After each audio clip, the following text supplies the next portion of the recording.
بسم الله الرحمن الرحيم اللهم صل على محمد وعلى آل محمد كما صليت على إبراهيم وعلى آل إبراهيم إنك حميد مجيد اللهم بارك على محمد وعلى آل محمد كما باركت على إبراهيم وعلى آل إبراهيم إنك حميد مجيد أما بعد قال الله تبارك وتعالى في القرآن المجيد والفرقان الحميد ومن يتوكل على الله فهو حسبه جو اللہ تبارک و تعالیٰ کی ذات پر یقین رکھتا ہے وہ اس کو کافی ہو جاتا ہے۔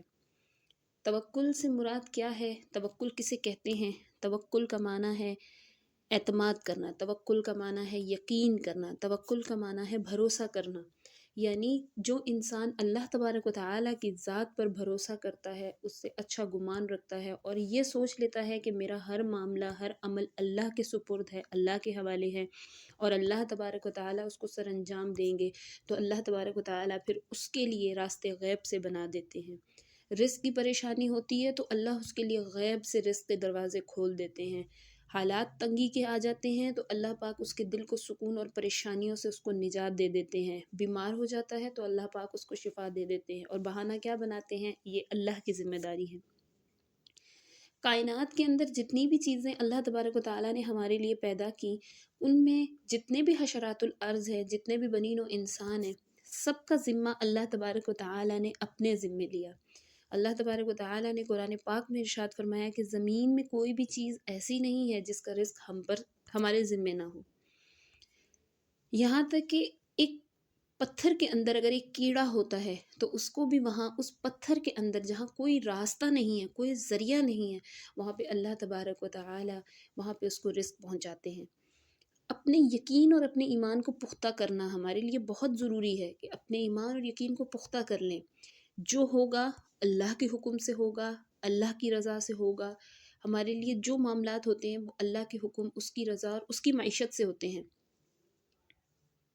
اگر ہمارے لیے جو چیز اچھی نہیں ہے اس کو اللہ تعالیٰ ہم سے دور کر دیتے ہیں، جو ہمارے لیے اچھی ہے اس کو ہمارے لیے اللہ مقدر کر دیتے ہیں۔ تو جو ہمارے لیے اللہ نے مقدر کیا ہے اسی میں ہمارے لیے بھلائی ہے۔ یہ ہے اللہ کی ذات پہ بھروسہ، یہ ہے اللہ کی ذات پہ توکل۔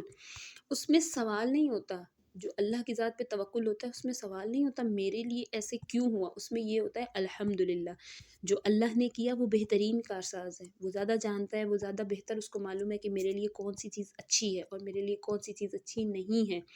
ہماری چاہتے تو بہت عارضی سی ہیں، ہماری چاہتے تو ظاہری کشش کو دیکھ کے ہیں، لیکن اللہ تبارک و تعالیٰ جانتے ہیں کہ اس کے اندر جو نقصانات ہیں وہ کیا ہیں اور جو فوائد ہیں وہ کیا ہیں۔ تو انسان کا جو یہ یقین، رسول اللہ صلی اللہ علیہ وسلم نے ارشاد فرمایا کہ اگر پوری دنیا کے لوگ تمہارے خلاف جمع ہو جائیں اور وہ تمہیں فائدہ پہنچانا چاہیں تو وہ نہیں پہنچا سکتے مگر اتنا کہ جتنا اگر ایک سوئی کو سمندر میں ڈالا جائے اور اس کے ساتھ پانی کا ایک قطرہ لگے، لیکن اللہ کے حکم سے۔ اور اگر تمام لوگ مل کے دنیا کے تمہیں نقصان دینا چاہیں تو وہ نہیں نقصان پہنچا سکتے مگر اللہ کے حکم سے، صرف اتنا جتنا ایک سوئی کو پانی کے سمندر میں ڈالا جائے اور ایک قطرہ پانی کا اس کے ساتھ لگتا ہے۔ تو اس سے یہ بات ثابت ہوئی اللہ کی رضا کے بنا کوئی انسان آپ کو تکلیف نہیں پہنچا سکتا، اللہ کی رضا کے بنا کوئی انسان آپ کو خوشی نہیں دے سکتا، اللہ کی رضا کے بنا کبھی آپ کامیاب نہیں ہو سکتے۔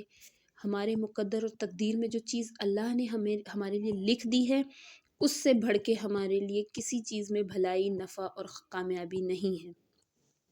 دیکھیں آج انسان بہت ضعف الاعتقادی کا شکار ہو گیا، انسان کے دل بڑا کمزور ہو گیا، اس کو نہیں سمجھ آتی، وہ اگر کوئی کام کر رہا ہوتا ہے تو اس کا توکل اللہ کی ذات پہ نہیں ہوتا۔ ہم آج کھاتے ہیں اور کل کی فکر کرتے ہیں کل کہاں سے کھائیں گے، آنے والے وقت کے لیے جمع کرتے ہیں کہ آنے والے وقت میں ہمیں ذخیرہ کرنا ہوتا ہے، لیکن جب ہم اللہ کی ذات پر اعتماد کرتے ہیں، اللہ کی ذات پہ توکل رکھتے ہیں، اللہ کی ذات پہ بھروسہ کرتے ہیں تو وہ غیب سے اسباب پیدا کرتے ہیں۔ دیکھیں حضرت سلمان علیہ السلام کے دور میں ایک چونٹی کا واقعہ بہت مشہور ہے کہ حضرت سلمان علیہ السلام نے ایک چونٹی سے پوچھا کہ سال بھر میں تمہیں کتنا رزق درکار ہے، یعنی تمہاری خوراک کی مقدار کیا ہے، تم سال بھر میں کتنا کھا سکتی ہو؟ تو اس نے کہا میں ایک گیہوں کا دانہ پورے سال میں کھاتی ہوں۔ تو اب سلمان علیہ السلام نے کیا کیا کہ اس کو ایک بوٹل میں بند کیا اور اس کے ساتھ ایک دانہ گیہوں کا رکھ دیا۔ جب پورا سال گزر گیا تو اس کو کھول کے دیکھا تو اس میں صرف آدھا دانہ اس نے کھایا تھا اور آدھا دانہ اس میں موجود تھا۔ تو سلمان علیہ السلام کو اللہ تبارک و تعالیٰ نے یہ خصوصیت دی تھی کہ چرند پرند کی جو زبان تھی وہ اس کو سمجھ سکتے تھے۔ تو سلمان علیہ السلام نے اس چونٹی سے پوچھا کہ تمہاری تو خوراک ایک گیہوں کا دانہ تھی اور تم نے اس میں سے آدھا کھایا۔ تو اس چونٹی نے جواب دیا کہ اس سے پہلے میرا بھروسہ خدا کی ذات پہ تھا۔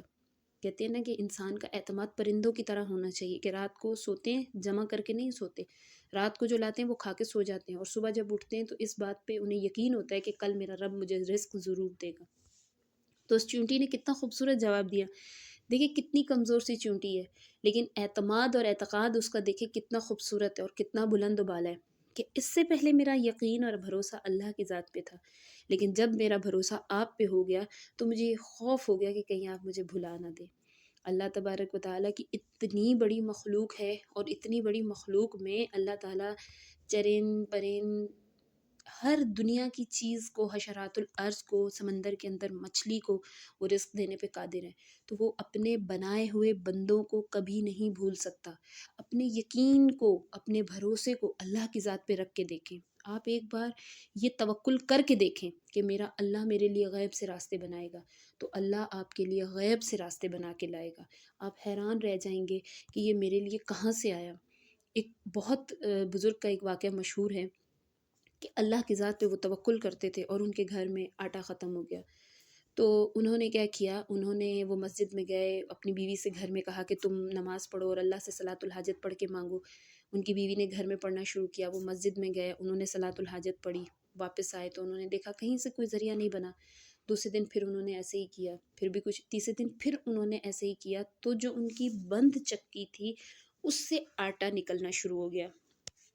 اس بند چکی سے اتنا آٹا نکلنا شروع ہو گیا کہ کہتے ہیں کہ اگر وہ اس چکی کو کھولتے نہیں تو وہ قیامت تک وہ آٹا ایسے ہی جاری رہتا۔ تو یہ ان کا اللہ کی ذات پہ توکل تھا، بھروسہ تھا اور مانگنے کا طریقہ تھا کہ انہوں نے اللہ سے تڑپ کے مانگا، انہوں نے اللہ کی ذات پہ بھروسہ کیا۔ اللہ کی ذات پہ توکل اپنی زندگی کا حصہ بنا لیں۔ ہمیں کوئی معاملہ آ جائے، ہمیں یہ کرنا ہے، ہمیں یہ کہنا ہے کہ جو ہوگا اللہ کے حکم سے ہوگا، جو ہوگا اللہ تبارک و تعالیٰ کریں گے۔ اللہ تبارک و تعالیٰ پھر ہمارے لیے آسانیوں کے دروازے کھول دیں گے، پھر ہمارے لیے مشکلوں کو دور کر کے ہمارے لیے راحتیں مقرر کر دیں گے اور غیب سے اسباب پیدا کریں گے کہ جہاں انسانی عقل پہنچ بھی نہیں سکے گی کہ یہ میرا معاملہ کہاں سے ہوا۔ اللہ تبارک و تعالیٰ ہم سب کو توکل کی نعمت عطا فرمائیں۔ وآخر دعوانا ان الحمد للہ رب العالمین۔